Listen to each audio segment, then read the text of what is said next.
¿Qué conocían los antiguos de sus grandes hombres? Solo el perfil de sus caras en las monedas. Solo podían ver reflejos de sus rostros. Su impresión sobre papel marcó el comienzo de la era moderna. La fotografía se inventó en 1839. Poco después, los estudios de retratos se extendieron por Inglaterra y Estados Unidos. El sueño se hizo realidad. ¿Pero qué dicen nuestras caras? ¿Qué revelan?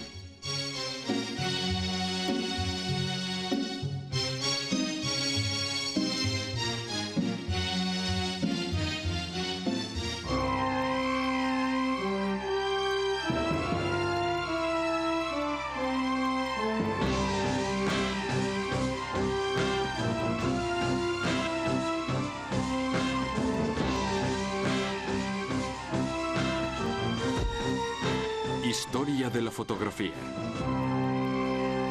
Los retratistas.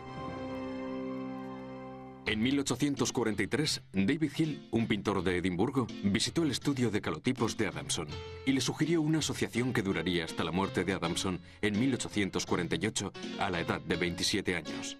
A Charles Dodgson, más conocido como Lewis Carroll, escritor y matemático, le fascinaban los niños. Escribió Alicia en el País de las Maravillas para Alice Liddell, la hija de uno de sus amigos, e hizo de ella una de sus primeras modelos. Fotografió a unos cuantos personajes famosos, pero las niñas eran su tema favorito y el retrato fotográfico su pasión. El retrato es una de las formas en que comenzó la fotografía. En otras palabras, era muy utilizado antes de la invención de la fotografía como un medio de dejar constancia del aspecto de una persona. Antes de inventarse la fotografía, en Europa había una gran fascinación por las siluetas, y así la fotografía comenzó, al menos en parte, como un modo de reflejar el aspecto de la gente. Julia Margaret Cameron empezó a dedicarse a la fotografía a los 48 años. Sus contemporáneos criticaban su falta de técnica. «Mi único deseo es dejar constancia de toda la belleza con la que me encuentro», replicaba ella.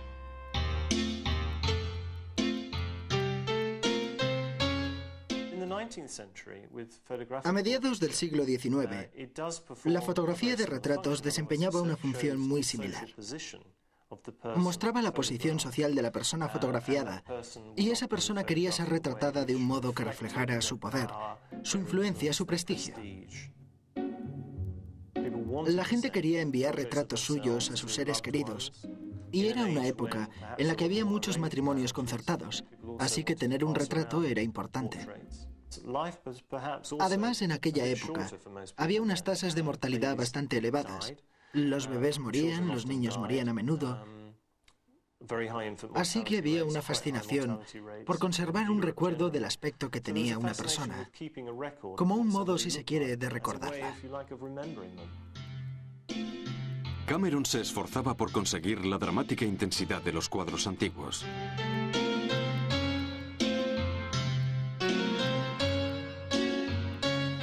A mediados del siglo XIX, la fotografía de retratos se hizo más popular. Surgieron los estudios profesionales, el más famoso de los cuales era el de Dixdery, quien por una modesta suma ofrecía una tarjeta de visita con retrato. Todos los estudios intentaban atraer a los clientes más acaudalados.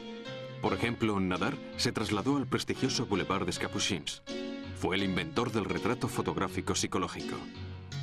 Hablaba con el sujeto, generalmente un amigo, e interrumpía repentinamente la conversación cuando consideraba que el sujeto tenía la actitud correcta. Su objetivo era mostrar la personalidad del individuo en lugar de su mera identidad.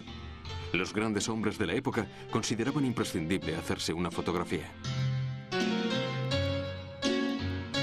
Étienne Carrier, un amigo y rival de Nadar, también rechazaba cualquier tipo de decorado o fondo y fotografió a toda una galería de celebridades contemporáneas. En 1900 apareció la primera obra de un fotógrafo, conocido como el mejor retratista del siglo, Edward Steichen.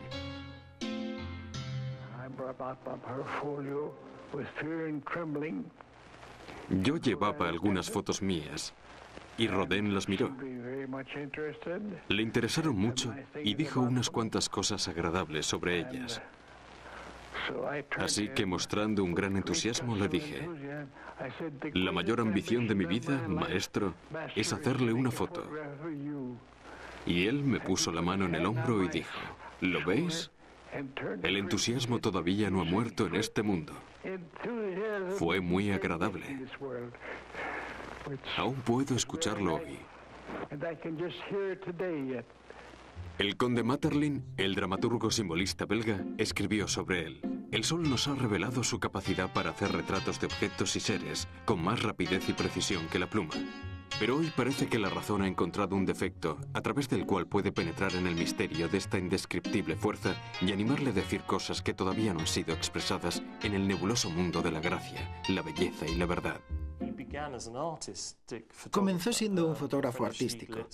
Alfred Stieglitz formó parte del movimiento pictórico de finales del siglo XIX, haciendo imágenes muy fuertes, muy poderosas y simbólicas, manipulando las imágenes. Y después, en los años 20, se convirtió en fotógrafo de publicidad. Y su estilo cambió completamente bajo la nueva influencia modernista. Un tipo de imágenes muy duras y muy precisas.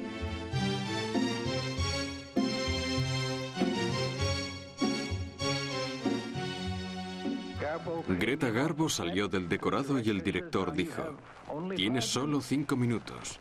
Yo dije: de acuerdo. Había allí una silla para sentarse y le pedí que se sentara allí. Se sentó en la silla, le dio la vuelta y apoyó los brazos en el respaldo, mirándome.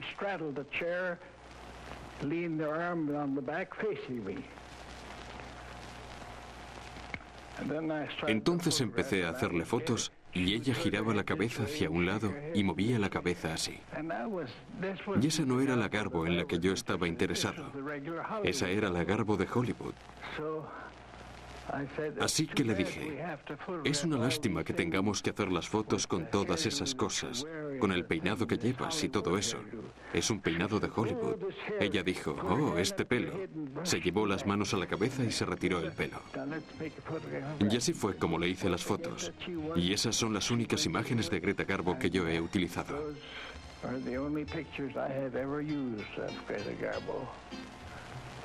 Con el paso de los años, he llegado a la conclusión de que si consigues extraer un momento de realidad de esa persona, eso es lo máximo que puedes obtener de un retrato. Y es algo esencial.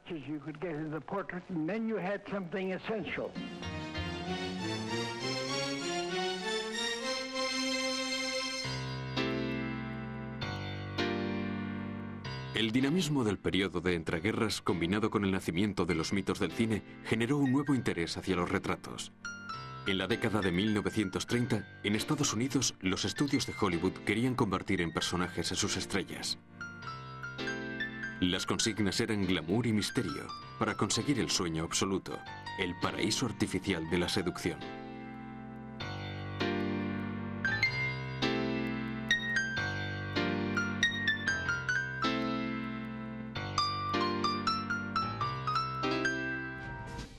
En Francia, la fotografía de retratos hizo explosión a finales de los 40, siendo el ejemplo más famoso los estudios Ancourt.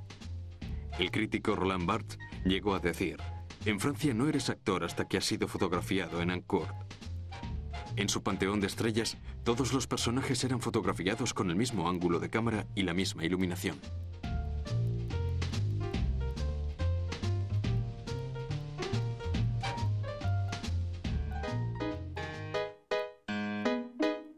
El fotógrafo de platos, Roger Corbeau, fotografió 160 películas, muchas de las cuales se consideran ahora como clásicos. Impuso su propio estilo sin dudar a la hora de modificar el decorado y la iluminación para adaptarlos a su propio universo artístico. Brassai llegó a París desde Hungría durante la Revolución Surrealista, pero mantuvo que él solo buscaba expresar la realidad porque no había nada más surrealista. Toda esa palabrería de la naturalidad y el posado resulta bastante extraña, en mi opinión. Para mí es un cliché, porque cuando el fotógrafo te hace una foto, lo natural es que te mire a ti y lo que estás haciendo. Cuando dicen, imagine que no estoy aquí, parece una broma, ¿no? Cuando miras a una cámara, eres casi como una escultura. Te conviertes en una estatua. Eso es para mí la fotografía de retratos.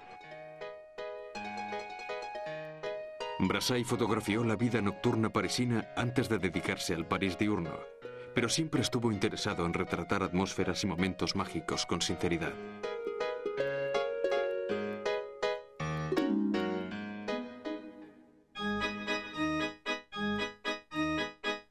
Hay días, dijo Robert Doisneau, en los que el simple acto de ver es pura alegría.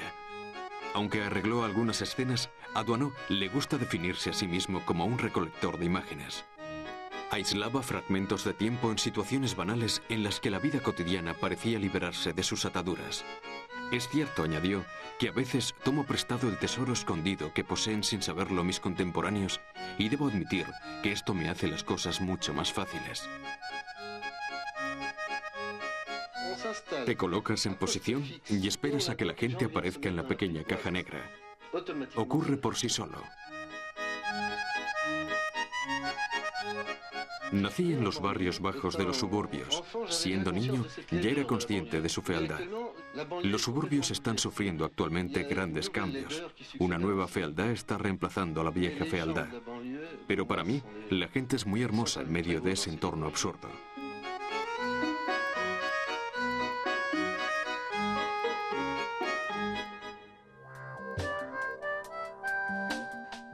La importancia de la fotografía también puede verse en la naturaleza de los medios de comunicación, en la naturaleza de la prensa, prácticamente en todos los aspectos de la prensa.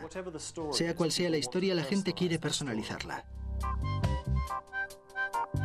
En los años 60, una moda procedente de las revistas generó una nueva necesidad, el naturalismo. La prensa sensacionalista quería reflejar la sociedad de la época y mostrar a la gente famosa tal y como era en su vida cotidiana. Los fotógrafos seguían interesados en las estrellas, pero ahora también las creaban. Los estudios ya no controlaban a sus estrellas y los teleobjetivos de los paparazzi hicieron su aparición. Estaba dando comienzo la era de la gente famosa. Fue un golpe de suerte para Willy Rizzo, el hombre que amaba a las mujeres.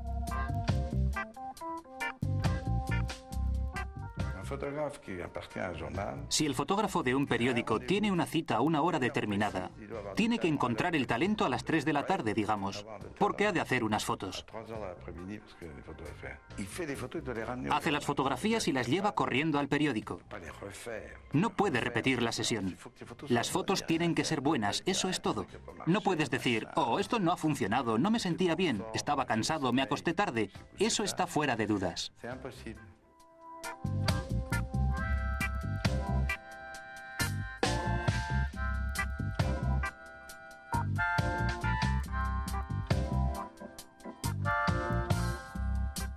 Philip Halsman llegó a los Estados Unidos cuando su reputación ya estaba establecida.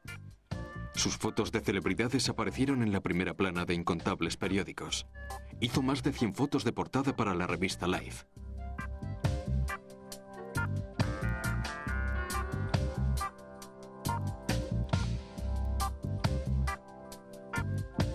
Para Claude Azoulay, hacer fotos de gente famosa fue un trabajo fácil. Fotografió a las estrellas durante los despreocupados años de auge económico.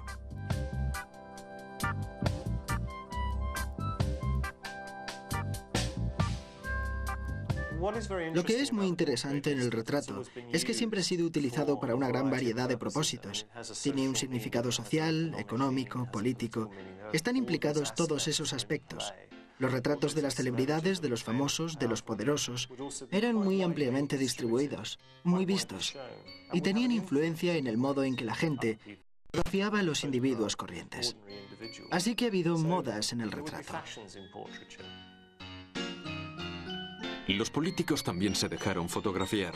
Se dieron cuenta de la importancia de la fotografía, ya que les acercaba al público general. Al hacerlo, se hacían más accesibles, más humanos.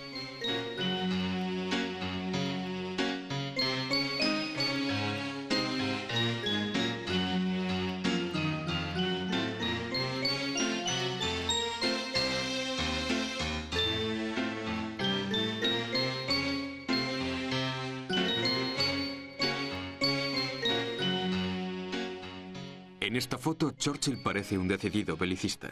En realidad, solo estaba enfadado porque Kars le había quitado su puro. Yusuf Kars es un experto retratista político y respeta la tradición del posado. compone sus fotos con una preocupación obsesiva por la iluminación y afirma que el secreto de un buen retrato no puede explicarse.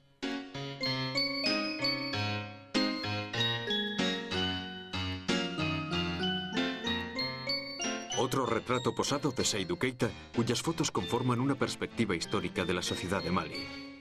Corresponden exactamente al deseo de sus modelos de ser fotografiados con sus mejores posesiones para tener el mejor aspecto posible.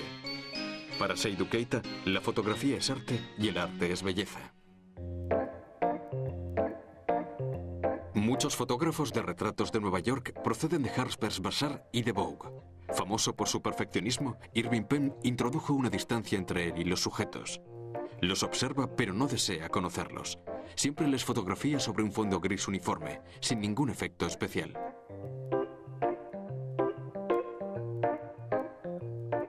Richard Avedon entiende la fotografía como una confrontación. Crea una tensión para capturar la verdad interior del modelo. Según Avedon, los retratos fotográficos son la imagen de gente que sabe que está siendo fotografiada. Y este conocimiento forma parte de la foto tanto como sus ropas o sus expresiones.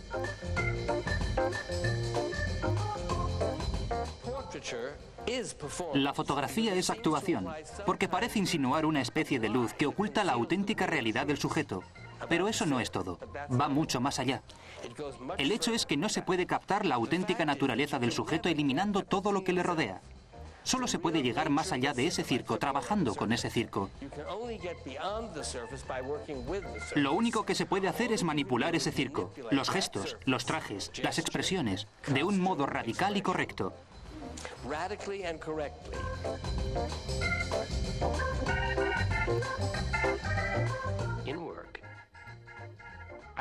A la hora de trabajar, lo que busco en una cara es complejidad, contradicciones, cosas que sean contradictorias y al mismo tiempo estén conectadas.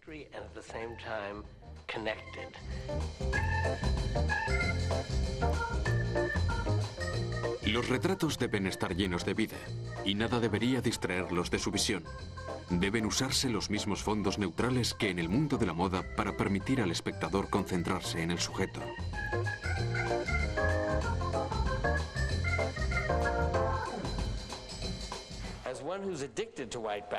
Como adicto a los fondos blancos, me resulta extraño que un fondo gris nunca sea descrito como un fondo vacío.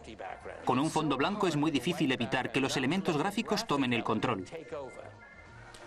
Es muy difícil dar un contenido emocional a algo tan completamente gráfico y potencialmente caricaturesco, dominado por el fondo rígido. Y ahí reside desde luego su importancia y el desafío que supone.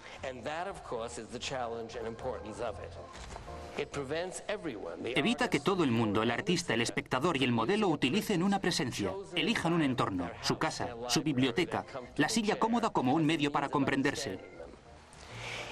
Si puedes hacer que funcione, permite a la gente convertirse en un símbolo de sí misma.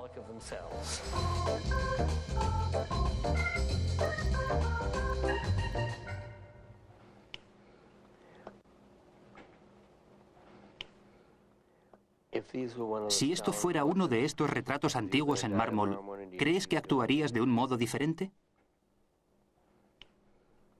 ¿Por qué no piensas en lo que va a ocurrir? Los retratos de Avedon captan el misterio y la emoción del modelo. Su percepción de la fotografía es similar a su percepción del mundo. Las heridas del tiempo, la espera de la muerte, las obsesiones y, a pesar de todo, la única redención posible, la capacidad de dar vida. Si bien Helmut Newton se siente más a gusto en la fotografía de moda y los desnudos, donde puede dar rienda suelta a sus fantasías y obsesiones, despista al espectador mezclando el clasicismo y el humor en sus retratos. Confronta al sujeto con su propio universo e impregna sus fotos con su imaginación.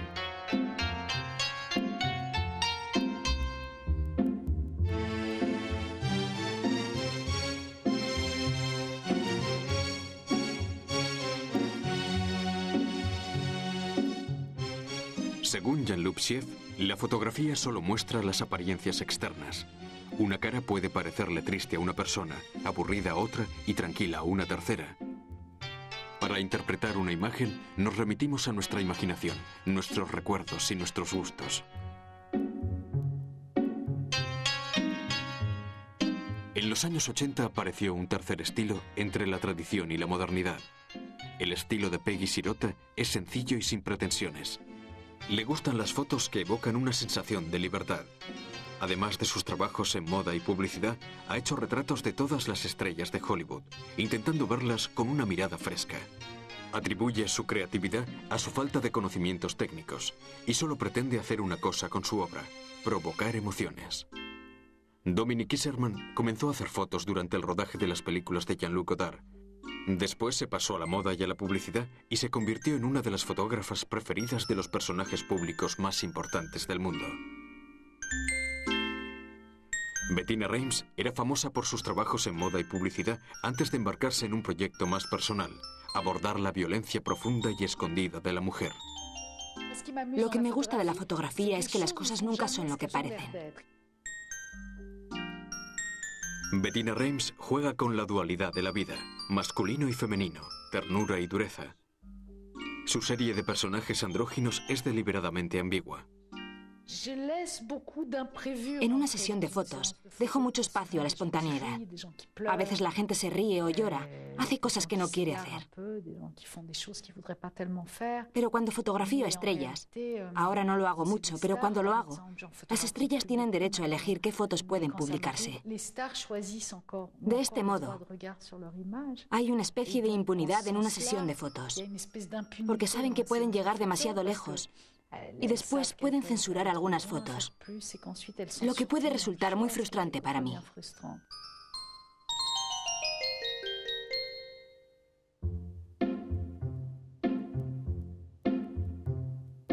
Patrick Dermachelier no pretende conseguir ningún efecto de estilo o de decoración.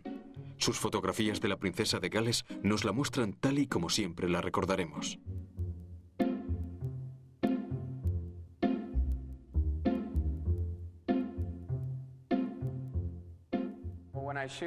Cuando hago un retrato, para mí lo más importante es el momento y la persona. Lo importante es la cualidad interior de alguien y su espíritu interior. Es lo que intentas sacar de esa persona y la confianza que transmites. Con el Dalai Lama estuve solo 10 minutos en la habitación de un hotel y fue un reportaje magnífico. Madonna y yo estuvimos juntos 2 días e hicimos muchas fotos.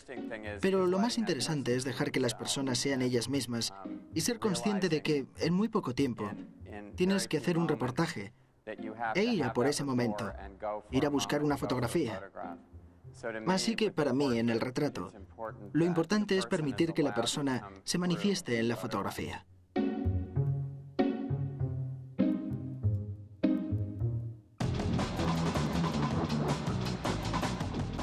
Anton Corbijn hizo sus primeras fotos en un concierto con la cámara de su padre. Después retrató a artistas para las principales revistas. Concibe la fotografía en términos musicales. Como creador de anuncios, videoclips y diseñador gráfico, busca constantemente soluciones nuevas y más completas, algo característico de la pasión de la nueva generación por los multimedia.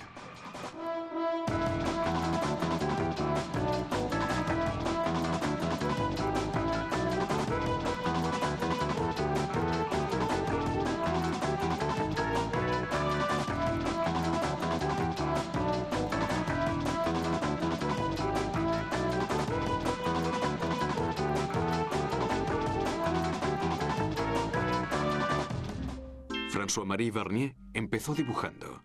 Enseñó su trabajo a Dalí y este se quedó tan entusiasmado que se hicieron amigos.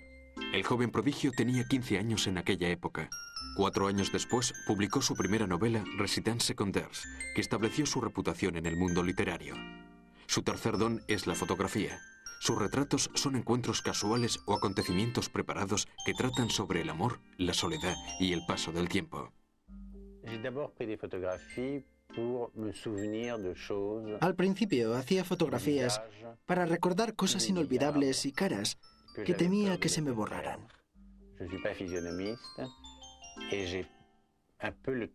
No tengo buena memoria para las caras. En la calle, por ejemplo, cuando veo a un hombre solo, gritando, levantando los brazos desesperado, siento su desesperación como mi propia desesperación. No puedo dejar que desaparezca Así que cuando llego a casa escribo sobre ello. En la esquina de la calle Royal y de la calle Faubourg Saint-Honoré. Es ridículo escribir sobre ello, es absurdo. Escribir es suficiente para pobres espíritus como yo, mientras que la fotografía es única. Yo creo que un retrato debe tener la fuerza suficiente para que queramos hacernos preguntas sobre el rostro que estamos contemplando. Algo en las contradicciones de la cara, en la actitud o en la expresión, debería hacer que te preguntaras quién es realmente esa persona y que encontraras respuestas por tu cuenta. Para mí un retrato es como un gran signo de interrogación de neón.